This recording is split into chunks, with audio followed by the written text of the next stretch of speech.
Hello everyone, this is Apurva and this is my digital empowerment assignment. And my tasks for this assignment are install OBS in my PC, create a YouTube channel with my name and roll number. After that, discuss everything about digital empowerment, ePathshala and RTI. So this video is recorded by OBS, so our first task is already completed. Let's move to our another one, that is create a YouTube channel. Here we go in Google Chrome. After that, in YouTube, I have already created a channel with my name and roll number. Here it is. You are watching this video on this channel.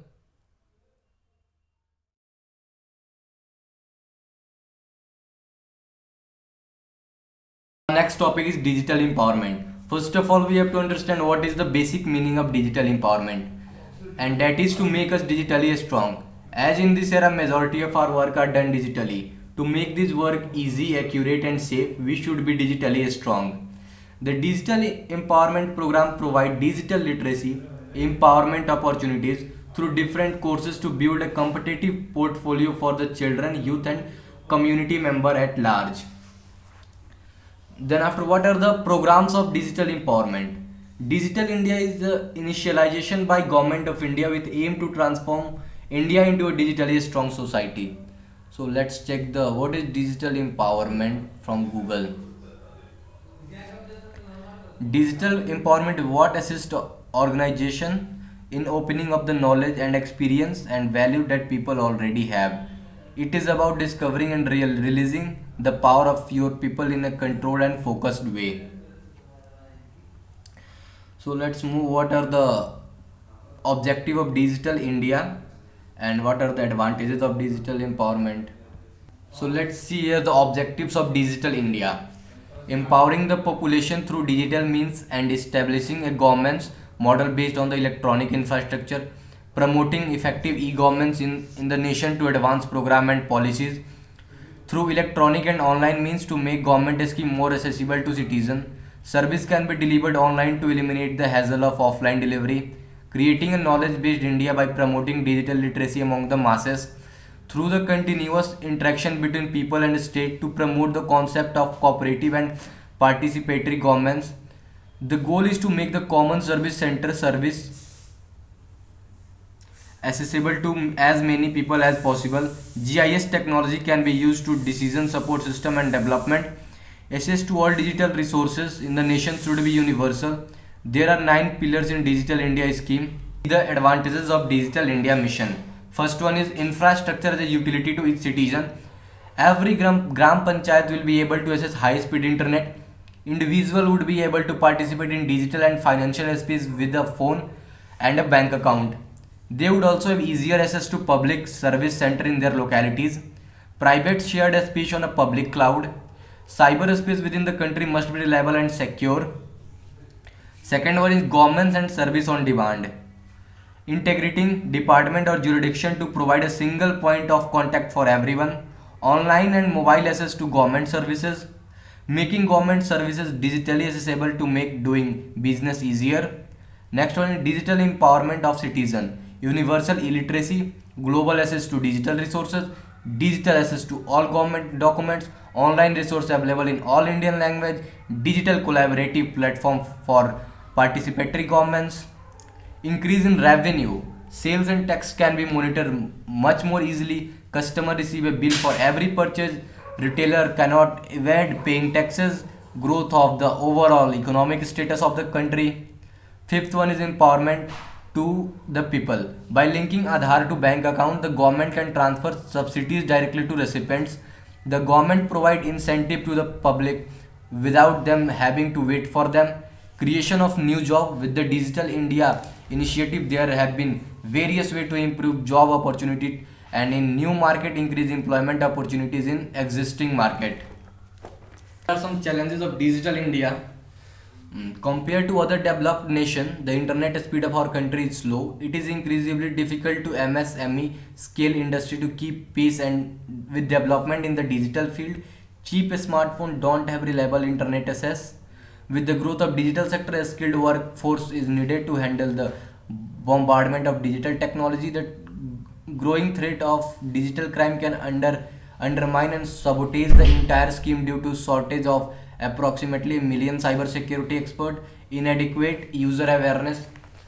Digital empowerment is like a double-edged sword. It has some advantages and disadvantages too. Here are some of its disadvantages. First one is data security, crime and terror, as I earlier mentioned, crime and terrorism, complexity, privacy concerns, social disconnect, work overload, digital media manipulation, job insecurities, addiction, social alienation, over reliance on gadgets. So this is all about digital empowerment.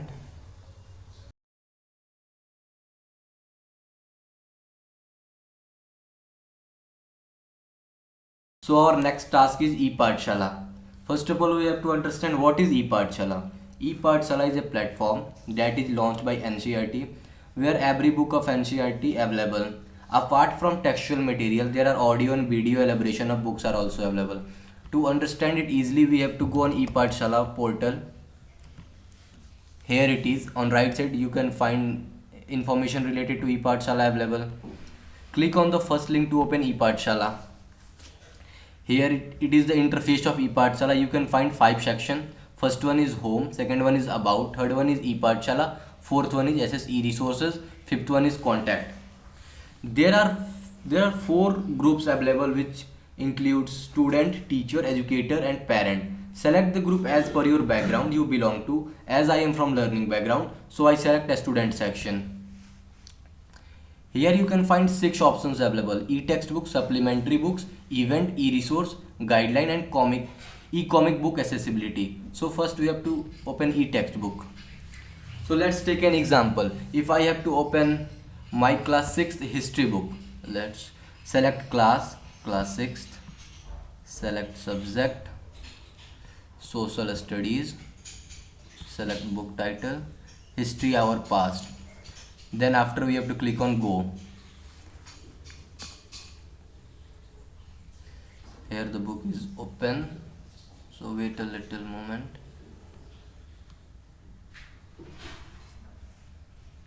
Here the book opens.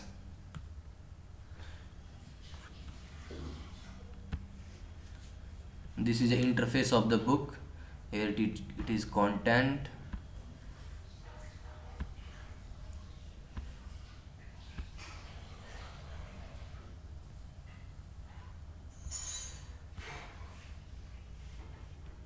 If I have to download the whole book, I have to click on this download complete book as a PDF. And if I have to download the book as chapter wise, so select the chapter first. Here the chapter is opening. Wait a little moment.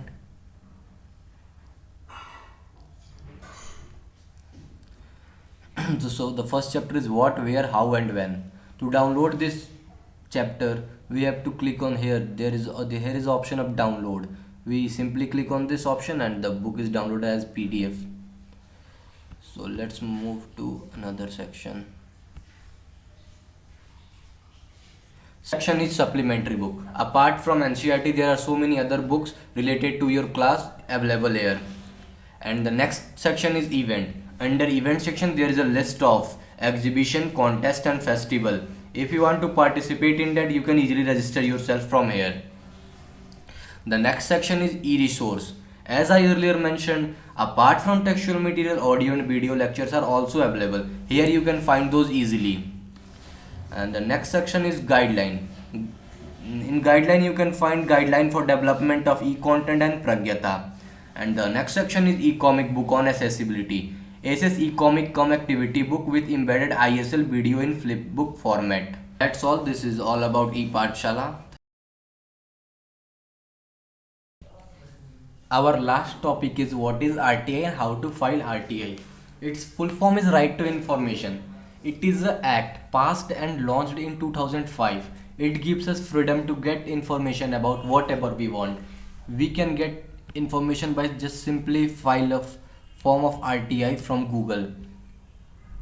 I can show you by an example. Here I have searched RTI in Google.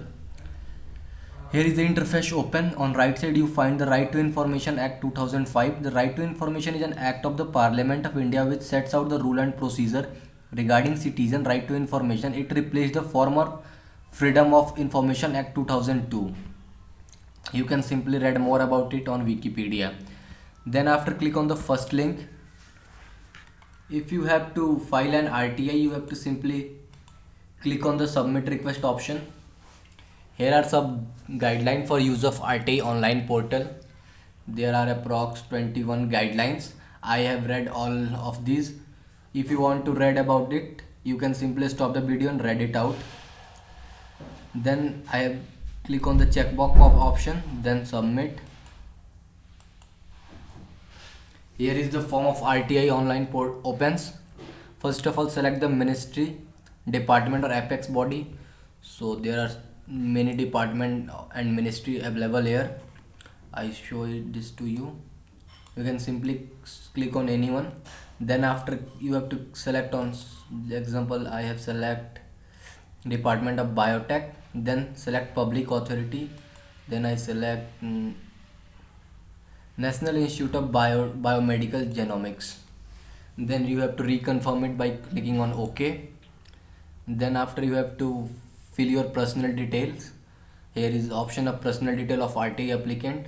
Here your email ID, phone number, then reconfirm your email ID, your name, your gender, your address, your nationality, your state, your status that you are from rural background or urban background, your educational status, you are literate or illiterate, your phone number, another for optional phone number, your request detail, you are from your citizenship, is that applicant below poverty line. Here are text for RTI application. You have to support your question by putting some of your question here. Supporting document. Then after you have to enter the security code which is here. Then after you have to click on submit option. It take you to the payment page. You have to simply pay 10 rupees, then you get the information about that. After this all, you get a unique code, unique registration code. I simply search RTI again.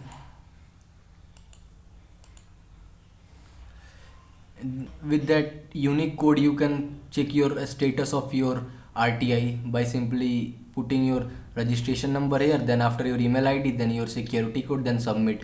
You can check what is the status of your question. So this is all about RTI. Thank you.